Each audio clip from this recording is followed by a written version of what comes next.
Per iniziare la trasmissione, sta per iniziare, stai trasmettendo dal vivo, care amiche ed amici.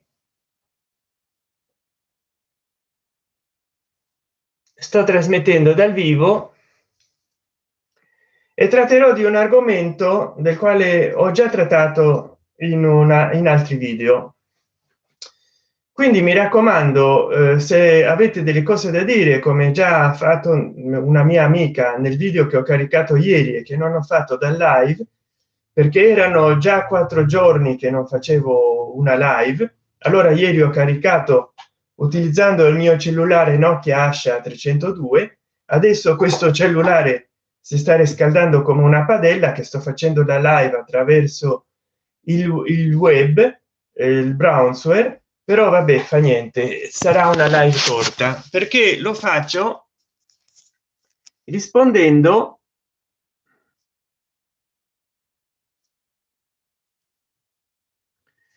esatto. Luna Gray mi dice perché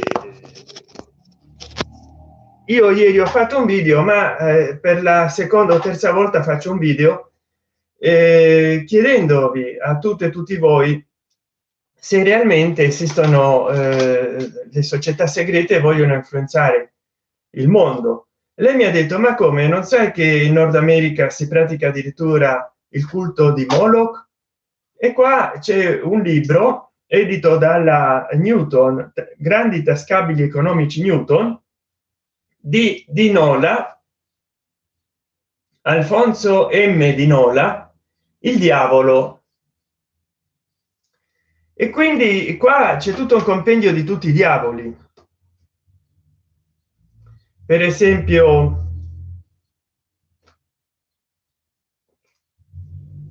vediamo se perché vorrei trovare qualcosa. Ecco qua, dice inquisizione, Innocenzo, Didimo,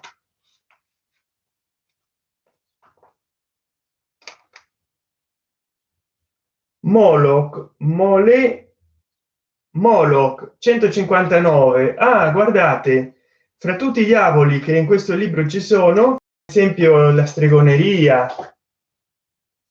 Questo è un libro veramente, non è molto, è un libro che a sommi tratti ti parla di tutta la demologia nel mondo. Allora, 159, intanto scorro le immagini, ce ne sono tante di immagini. È un libro molto bello. Volete sapere qualcosa del diavolo? Edito dalla Grandi tascabili economici Newton. Udiaulo, come diceva Matteo Montesi. Ma non mi tergiverso più. 159, perché voglio vedere di cosa parlava la nostra amica, che io sempre mi scordo il nome, ma io sapevo che era una cosa biblica. La nostra amica che voglio nominare, menzionare,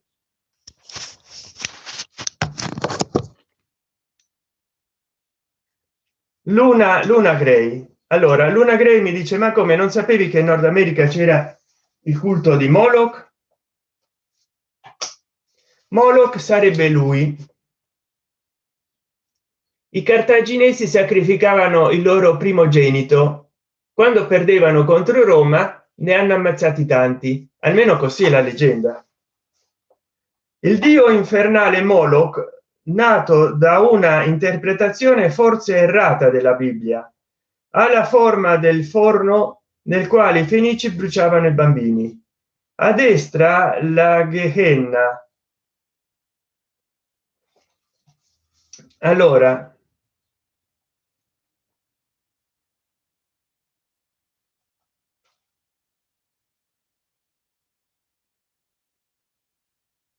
si dice poi che ciò che è demoniaco è relativo, perché è relativo a chi lo considera tale. Per esempio, ogni volta che si è diffuso un nuovo culto religioso, i vecchi dei sono stati considerati demoniaci È per questo che gli adoratori della magia che scrivono i sigilli demoniaci in realtà non fanno nient'altro che, per esempio, all'interno della tradizione magica caldea ed ebraica cabalistica, scrivere i nomi di re e di Elohim che prima di essere l'ebraesimo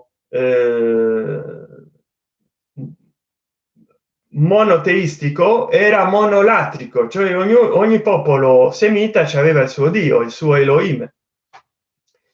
Allora tutti gli Elohim sono diventati dei demoni, capisci? Quindi come ha fatto il cristianesimo, gli dei greco-romani sono diventati o dei demoni oppure si sono trasformati in santi.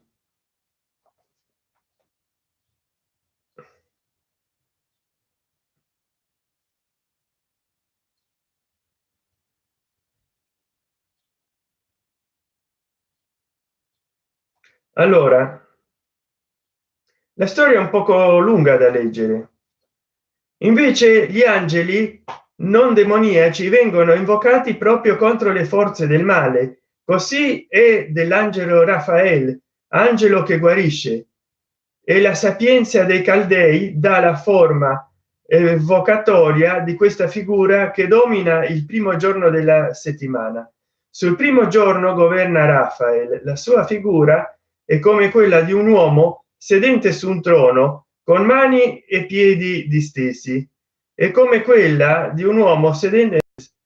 Alla sua destra serve Rahabiel, alla sua sinistra Faniel, sulla sua testa Ariel, sotto i suoi piedi Lahabiel. Loro funzione è di curare tutte le specie di malattia, preservare l'uomo da tutti i perversi Shiddim e da ogni spirito maligno che siano causa di malattia per l'uomo. Se intendi guarire un uomo da incantamento o da uno spirito maligno o da pazzia o da qualsiasi delle cose menzionate, disegna l'immagine di un uomo su pergamena vergine con ambedue le mani distese. Sotto la sua mano destra disegna un uomo piccolo, sulla sua spalla scrivi Ariel, ai suoi piedi disegna l'immagine di un altro uomo, ma traccialo con l'inchiostro rosso, poiché questo è un angelo che possiede, che presiede il fuoco, e scrivi sulla sua spalla Ladiel.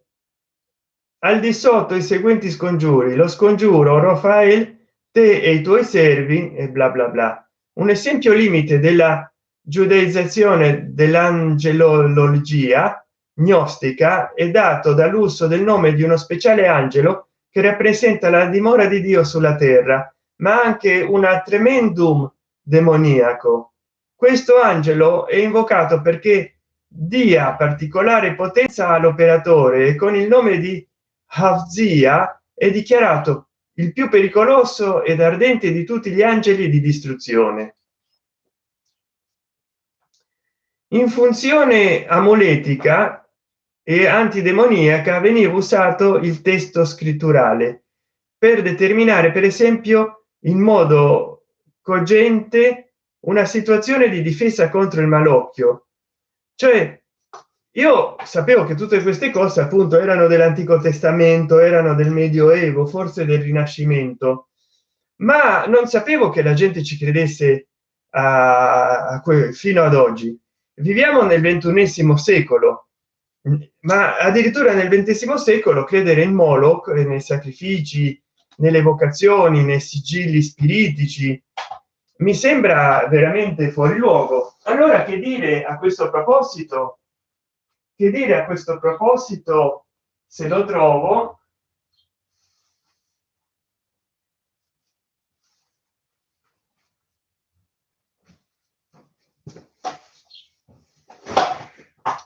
delle origini occulte del nazismo, del nazionalsocialismo. Biblioteca dei misteri, René Aleau, edizioni mediterranee. Molto interessante, anche se naturalmente non è da prendersi alla lettera, e e non sono le sole ragioni che giustificano il nazismo. Poi c'è un altro libro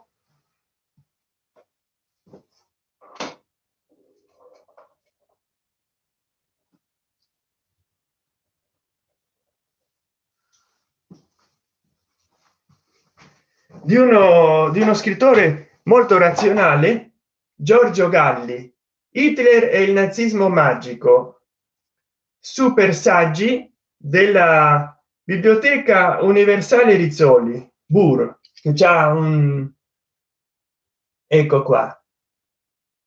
Perché Hitler ha attaccato la Polonia con la ferma convinzione che l'Inghilterra e la Francia non sarebbero intervenute, trasformando così una guerra che doveva essere limitata in un conflitto prima europeo e poi mondiale? Domanda inquietante alla quale gli storici hanno cercato di dare risposta e risposte che sono risultate insoddisfacenti. Forse anche loro si dedicavano veramente, qua dice, le componenti esoteriche del Reich millenario. Ormai sono molti anni che non leggo questo libro, che forse è più interessante di questo, che però i due ve li raccomando, questo delle Mediterranee, René Aleau, le origini occulte del nazismo. E allora, cara la mia amica, mi scordo sempre i nomi io, Luna Gray,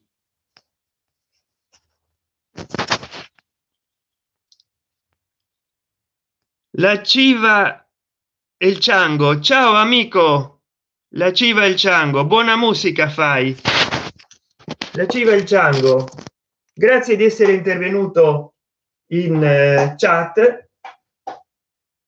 Voi che ne pensate? Tu tu che ne pensi? Io, Luna Gray, tu che ne pensi? Allora, se c'è il culto di Moloch negli Stati Uniti, che culto c'era nel Terzo Reich?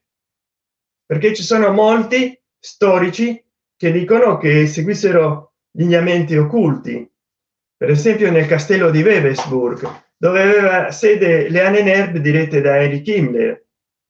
Che culti seguivano nel Terzo Reich? Seguivano anche lì dei culti.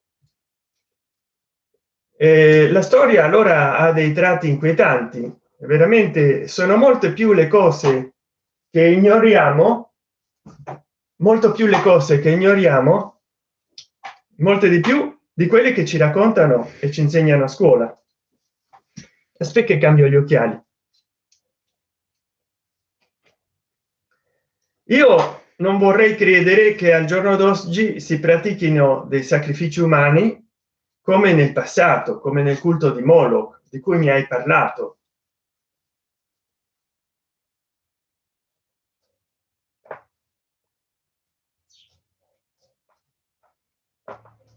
Poi qua ci sono anche divinità che non sono caldee mediterranee. Ecco, questo è Moloch, gli si sacrificano i bambini, ma forse è una cattiva interpretazione biblica. Comunque resta il fatto che Anthony Lavey, che Aleister Crowley dicono che praticassero il satanismo. Anthony Lavey diceva che il suo satanismo era ateo. Aleister Crowley invece ha fatto molti rituali strani. E quindi io ho letto Magic, che sarebbe un'opera satanica. Luna Gray, che ne pensi di Magic? Eccolo qua. Però se ti devo dire la verità, non ci ho capito molto di questo libro. L'ho letto quando ero giovane, molti dei miei libri li ho solo letti una volta e poi non l'ho letto più. Ci sono molte cose interessanti. Poi fra l'altro la memoria magica, ci sono molte cose interessanti delle quali hanno anche fatto accenno autori italiani ultimamente. Poi anche Marilyn Manson ha detto di aver letto le opere di Aleister Crowley. E quindi a questo punto bisogna chiedersi, ma realmente c'è non solo un controllo mondiale, ma addirittura un'influenza mondiale attraverso la cultura, attraverso la musica, soprattutto moderna, l'industria culturale moderna, delle società segrete o addirittura sataniche, perché hanno avuto successo opere come Fantomas, il cui antieroe Fantomas in pratica fa l'apologia del delitto e del crimine, oppure le opere rock, che anche se per scherzo e anche se come parodia comunque invocano, fanno il scimmiottamento di culti demoniaci. Marilyn Manson, che dice che lui non ci crede, ma che fa della buona musica, bisogna dirlo, però lui fa delle parodie sulla religione e sui culti satanici, occultistici, esoterici, e non mancano i riferimenti all'occultismo, per esempio in Highway to Hell gli AC/DC, il chitarrista mi sembra che c'ha la coda da diavolo e le corna, e poi uno di loro c'ha il pentalfa che mi sono scordato di mettere, ma naturalmente dicono che con la punta in su sia buono. Siccome c'ho tante pacotaglie addosso, una in più, allora dicono che questo raffiguri l'uomo, per quello sta nella bandiera dell'Unione Europea, per quello sta in pratica, e ciò che c'è da sfondo nell'uomo di Vitruvio di Leonardo da Vinci, nella bandiera americana, quindi che sia rappresenta l'uomo la stella. Poi invece in forma inversa rappresenterebbe Satana, cioè l'uomo ribelle che si ribella a Dio, ma sono tutte interpretazioni. Di fatto in una scena del crimine, di un crimine, avevano ritrovato a fine 800 credo un'ostia sulla quale avevano disegnato un pentarfa con sangue. Allora chiamano, non so se a Pappus o a Eliphas Levi, che era un noto occultista, e gli chiedono se che rappresentasse quello, e lui arrivò alla conclusione che era un artefatto demoniaco, perché la stella stava disegnata al contrario. Adesso un'ostia è rotonda, come puoi far sapere qual è il vertice disegnato verso il basso? Capito? Allora metto a posto i libri, perché poi mi scordo, quando leggo i libri, dove stavano, e c'è qualche libro che rimane sempre fuori, come è successo per questi libri che stanno lì, che io li levo fuori i libri e poi non so dove rimetterli, perché ne li accomodo altri e non ci stanno, capito? E adesso per esempio dove ho messo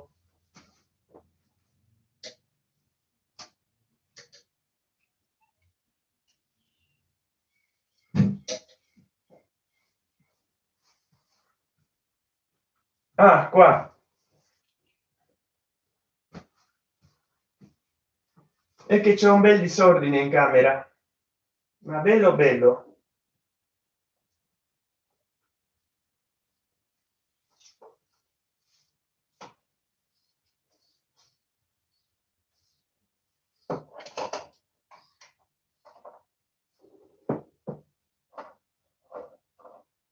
Vediamo un po', scusate, ma poi non mi va di accomodare nulla. Qua c'è, oggi che c'è internet non si comprano più questi libretti qua, o forse sì. Questo sto libretto della istantanee, della piccoli saggi Oscar Mondadori, Lovecraft, le parole, le immagini, cioè ogni pagina c'ha due righe e una foto della vita di Lovecraft, molto interessante. Allora mi raccomando, cara Luna perché mi si sta a friggere il cellulare, no, non posso continuare questo live. Luna Gray, cara Luna Gray, siccome ieri il video che ho registrato con il mio cellulare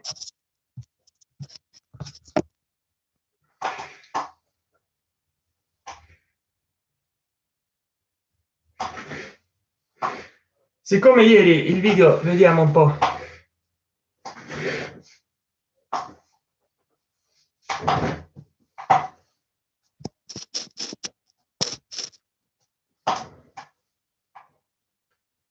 siccome il video che ho registrato ieri con questo cellulare Nokia Asha 302 l'hanno visto appena 5 o 10 volte, ho deciso di fare un live perché di solito ti seguono più persone nel live, però adesso non ho tempo. Alle 5 insomma, si è fatto tardi, devo uscire.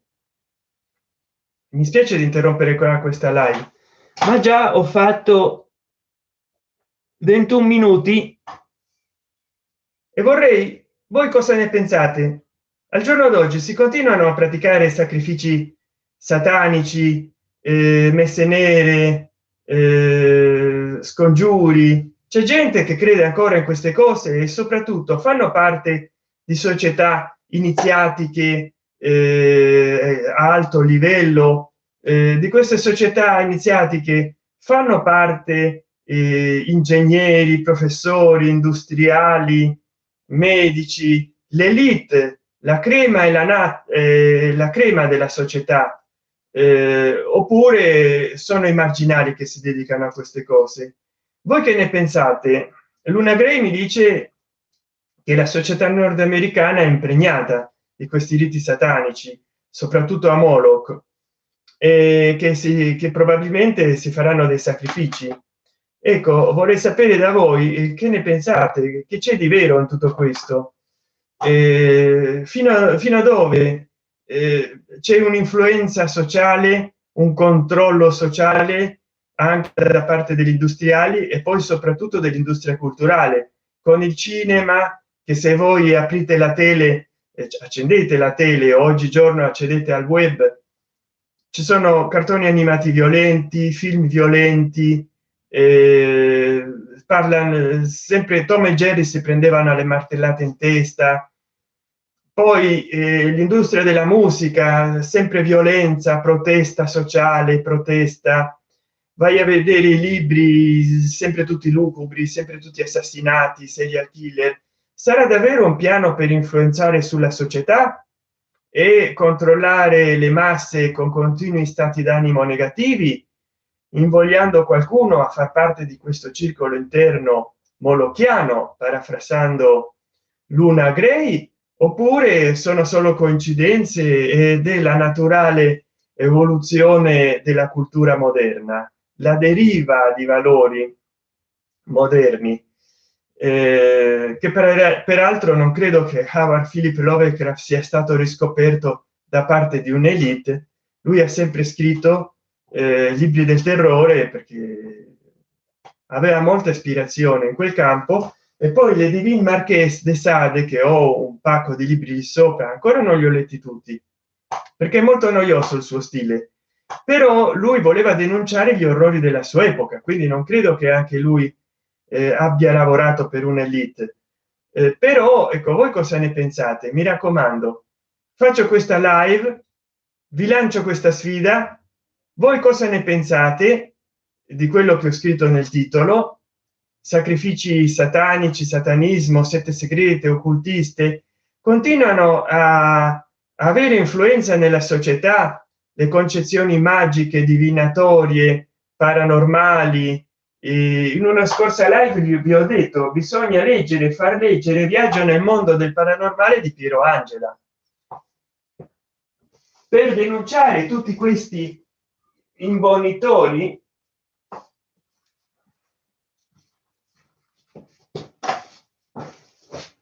Viaggio nel mondo del paranormale, non so, guardate,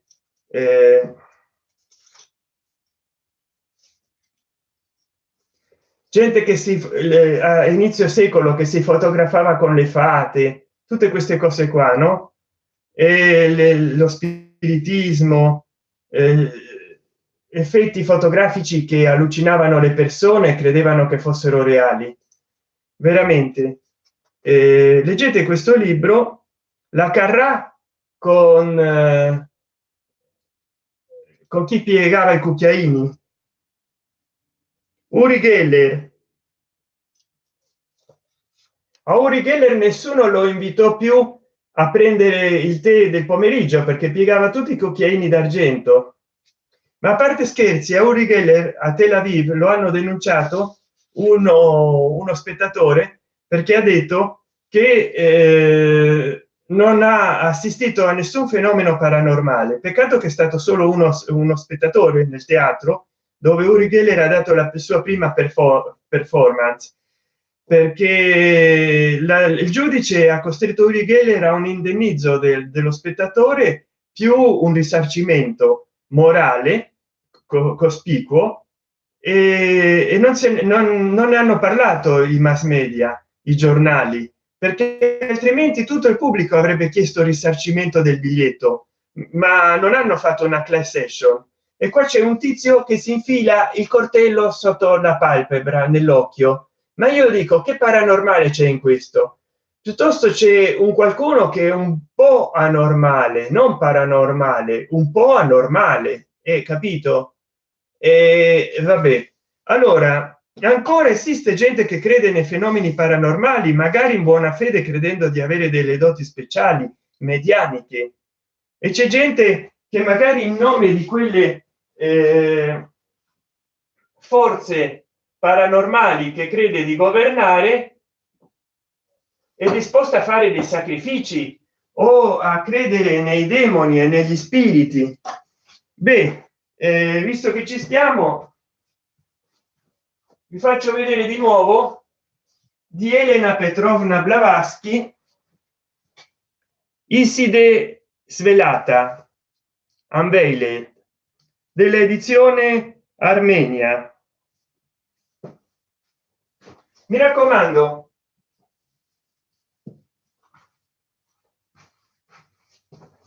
dite cosa ne pensate dei miei video. Grazie Luna Gray di avermi fatto la domanda che mi ha ispirato il video di oggi. E la Civa e il Ciango, ciao amico, adesso devo tagliare il live perché altrimenti mi si rovina il cellulare, mi si scarica per completo, la batteria si surriscalda e scoppia. Allora, grazie a tutte e tutti voi di avermi seguito. Ho già fatto 28 minuti e 30. Qui il vostro Sant'Elcian vi saluta. Se avete delle domande da fare sul paranormale, su argomenti di questo genere, io adesso cercherò di aspettare qualche giorno per trattare un altro argomento, poi ho cose da fare. Ma se vi interessa questo argomento o qualsiasi altro argomento che io ho trattato nei miei video precedenti, commentatelo, fate delle domande, in questo modo forse gli potrò dare una continuazione. E mi raccomando, ricordatevi che se voi commentate i miei video dandogli like, io farò ugualmente con i vostri video, andrò a guardare un vostro video e lo commenterò. Però non vale che mettiate 20 o 30 o 50 commentari sotto lo stesso video, dovete lasciare un commentario per ogni mio video e io lascerò un commentario per ogni video vostro mettendogli like. Se voi volete nei miei video mettete dislike. In questo modo per ogni commentario che voi metterete in un mio video si genererà una visualizzazione e io per ogni commentario che metterò sotto un vostro video genererò una visualizzazione. Poi io ho più di 900 video, non è detto che dovete guardare e mettere un commentario a tutti i miei 900 video in un solo giorno, lo potrete fare per tempo. E io, se riceverò da molti di voi molti commentari, non è che commenterò non so, ognuno di voi commenta 50 o 100 miei video in 2 o 3 giorni, ma io non posso fare lo stesso a 30, 40, 100 persone. Allora scusatemi, ma prenderò del tempo, guarderò un numero uguale ai video che voi avete commentato miei, ma magari se voi siete in tanti ci metterò una settimana, due a guardare 100 video, però giuro che lo farò. E quindi più video miei commenterete e più video vostri io commenterò, darò like e quindi genererò visualizzazioni. Saluto a tutte e tutti, poi metterò qua nell'angolo i video o relazionati all'argomento o quelli più visti, anche nei video consigliati che poi appare la scritta, e nei riquadri agli angoli. Mi raccomando, grazie di seguirmi, supportatemi, io sono disoccupato, ma non vi chiedo denaro, vi chiedo soltanto di generare ore di visualizzazioni. Quindi guardate quanti più video miei potrete e soprattutto condivideteli affinché anche altri li guardino. In questo modo YouTube mi arriverà a pagare, perché io ho avuto la monetizzazione del canale, ma il 20 febbraio 2018 me l'hanno levata perché hanno introdotto il limite di 4.000 ore di views che ha indotto Nasrin Assad, la youtuber iraniana di Los Angeles, a fare la prima di suicidarsi, perché già gli venivano togliendo visualizzazioni, like e commenti al suo canale, e in più con il limite di visualizzazioni gli hanno tolto proprio la monetizzazione. Ho fatto un video su di lei, se vi interessa sapere qualcosa andate nel mio canale e cercate Nasrin Assad, che era la youtuber iraniana che ha sparato nella sede centrale di YouTube. Ho fatto già 32 minuti e 12 secondi, adesso non posso più procrastinare il limite del video perché altrimenti mi frigge il cellulare, ci faccio le uova. Ciao.